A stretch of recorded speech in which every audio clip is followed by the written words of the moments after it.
সম্মানিত দর্শক এবং শ্রোতাবৃন্দ,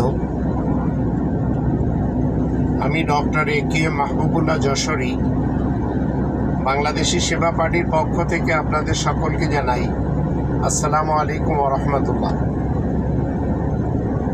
আজকের বিষয় হলো আগামীর বাংলাদেশ কিভাবে তরুণদের হাতে থাকবে, আগামীর বাংলাদেশ কিভাবে নষ্টদের হাতে যাবে না, আগামীর বাংলাদেশ কিভাবে ভ্রাতৃত্বের বাংলাদেশ হবে, এই বিষয়গুলি নিয়ে ডক্টর মোহাম্মদ ইউনুস স্যারকে এবং জেনারেল ওয়াকারুজ্জামান স্যারকে কিছু কথা বলবো। আশা করি ওনারা গোচরে আনবেন। প্রথমে আমি সেনাপ্রধান জেনারেল ওয়াকারুজ্জামান স্যারকে বলবো, কেউ কেউ আপনার বিরুদ্ধে কথা বলছে, কেউ কেউ আপনার ভাষণ না বুঝতে পেরে তারা হট্টগোল বাঁধাচ্ছে। যে বা যারা আপনার বিপক্ষে চলে গেছে তারা এতটুকু সেন্স রাখে না যে আপনি যদি ট্রাগল না দিতেন 5 আগস্ট 2024 সালে অনেক রক্তপাত হতো। যেভাবেই হোক, আপনার নেতৃত্বে হোক অথবা আপনার জানা অজানার কারণে যারা দেশ থেকে জীবিত পালাতে পেরেছে, আর আপনি যেভাবে ইন্তজাম করে দিয়েছেন হাসিনাকে দিল্লিতে পাঠানোর ব্যাপারে, এই কাজটি যদি আপনি ওই দিন সকালে না করতেন তাহলে লক্ষ মানুষের মৃত্যু হয়ে যেত। এজন্য আপনাকে স্যালুট জানাই।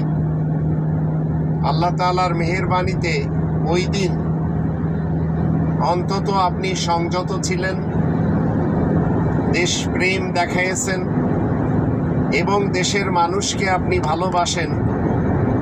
আপনি কোনোভাবেও খুনি হাসিনার কিংবা তার অন্যান্য যত জেনারেলরা ছিল যাদেরকে গুলি করার অর্ডার দেওয়া হয়েছিল, আপনি একমাত্র বলিষ্ঠ কণ্ঠে এবং বুক টান করে তাকে বিদায় করেছেন, কিন্তু এদেশের ইনোসেন্ট পিপলকে কিল করেননি।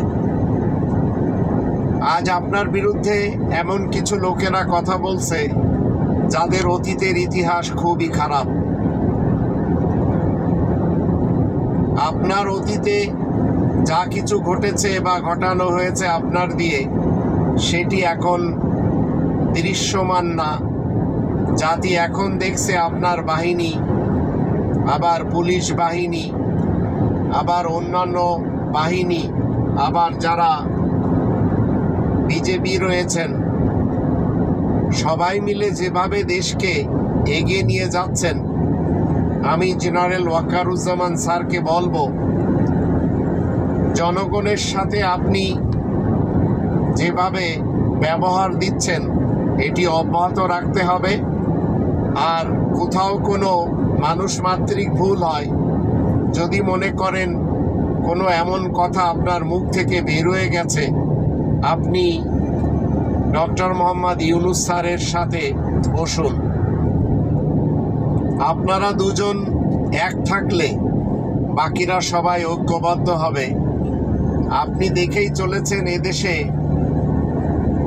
অধিকাংশ মানুষেরা দুর্নীতিবাজ, মিথ্যেবাদী, জোচ্চোর, ভ্রষ্টাচার, নৈরাজ্য সৃষ্টিকারী, দুষ্কৃতিকারী। এখন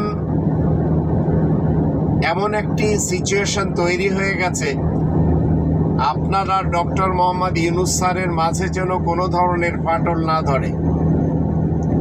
যে বা যারা দেশ থেকে এবং ভিনদেশ থেকে আপনাকে পচানোর ব্যাপারে, আপনাকে অপমান করানোর জন্য যে যা কিছুই বলুক না কেন, যারা আজ বলছে এদের অতীতের ইতিহাস অনেক খারাপ।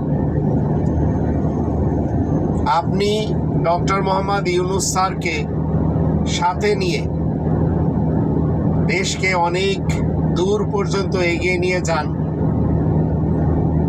এটি আপনার উপরে আমার বাংলাদেশি সেবা পার্টির পক্ষ থেকে দাবি। আর ডক্টর মোহাম্মদ ইউনূস স্যারকে বলবো, আপনি দক্ষ তরুণদেরকে তাদের স্থানে বসান। দেশে যারা রয়েছে, ভিন দেশে যারা রয়েছে, যদিও আপনি এর একটি দৃষ্টান্ত স্থাপন করেছেন আশিক চৌধুরীকে এনে, আপনার যে বয়স হয়েছে, আপনার এমন কিছু কথা যেগুলি আমাদের সকলের ভালো লাগছে। আপনি মৃত্যুকে ভয় করেন না, এটি আপনার সবচেয়ে বড় অর্জন। আল্লাহ তাআলার মেহেরবানিতে আপনি ইসলামের উপরে, শান্তির উপরে নোবেল প্রাইজ পেয়েছেন। আপনার চলাফেরা, আপনার বেশভূষা পুরা আল্লাহ তাআলার পৃথিবীতে যারা শিক্ষিত তাদেরকে মুগ্ধ করেছে। আপনি একজন নিরহংকার ব্যক্তি, এটি নিতান্তই আপনি নিজেই গড়ে নিয়েছেন। কারণ আল্লাহ 13 নম্বর সূরা আর রদ এর 11 নম্বর আয়াতের ভিতরে বলেছেন, আল্লাহ ওই জাতির অবস্থা কখনো পরিবর্তন করেন না যতক্ষণ জাতির লোকেরা নিজেরা নিজেদের মধ্যে পরিবর্তন না ঘটাবে। আপনার ব্যক্তিত্বকে এমনভাবে তৈরি করে নিয়েছেন যে আজ পৃথিবীতে 10-12 জন লোক যারা সবচেয়ে উঁচু সম্মানের, তাদের ভিতরে আপনি অন্যতম। আপনি যে জায়গায় বসেছেন সেখানে মনে রাখবেন জনগণের ম্যান্ডেট নিয়ে এসেছেন। আপনি মানুষের গণতন্ত্রের ভোট নিয়ে আসেননি, না রাজতন্ত্র কায়দায় এসেছেন, না মোল্লাতন্ত্রের কায়দায় এসেছেন, না সমাজতন্ত্রের কায়দায় এসেছেন। অবশ্যই আপনি এসেছেন আপনার যোগ্যতা বলে, আর আল্লাহ চেয়েছেন আপনি দেশের প্রধান আসনে এসে বসুন। যে বা যারা এখন বলে চলেছে নির্বাচন দিন, আপনি অবশ্যই বুঝতে পেরেছেন তারা 2000 শহীদদের রক্তের সাথে গাদ্দারি করতে চায়, হাজার হাজার পঙ্গুদের সাথে তারা গাদ্দারি করতে চায়। আর এই ধরনের লোকদের অভাব আমাদের দেশে যে কম তা নয়। বারবার আপনাকে অনুরোধ করছি, আপনি মাঝপথে ছেড়ে চলে যাবেন না। আর আপনি যোগ্য যারা রয়েছে তাদেরকে যোগ্যতার আসনে বসিয়ে দিন। এই তরুণদের নিয়েই আপনার রেখে যাওয়া নতুন বাংলাদেশ, এটি অনেক দূর পর্যন্ত চলে যাবে। এরা দিগন্তে চলে যাবে। এরা এই দেশকে পৃথিবীর সাথে কম্পেয়ার করবে, বিশেষ করে ইউরোপের সাথে।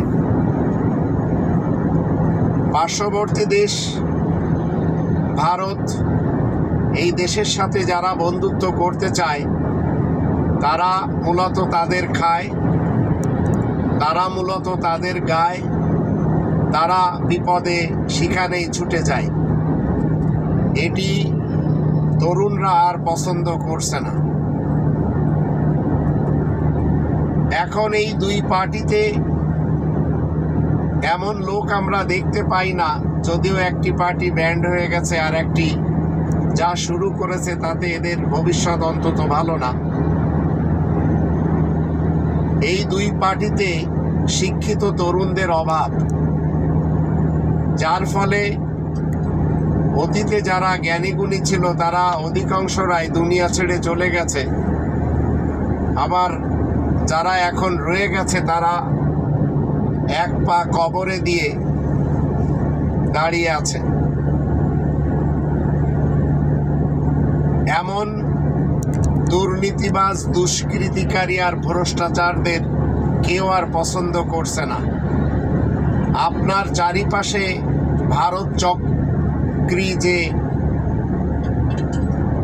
লোকগুলো এসে হাজির হয়েছে, আপনি বুঝতে পারেননি কিভাবে তাদেরকে আপনার চারিপাশে এনে দাঁড় করিয়ে দেওয়া হয়েছে। শতাব্দীর শ্রেষ্ঠ মীর জাফর খ্যাত আসিফ নজরুল এবং তার গংরা এসে আপনাকে ঘিরে ধরেছে। আবার কেউ কেউ ভিনদেশ থেকে যারা ভারতের পা চাটে, যারা এদেশের জন্য কোনো অবদান কখনো রাখেনি, তাদের অনেকে আপনার চারিপাশে এসে দাঁড় হয়ে গেছে।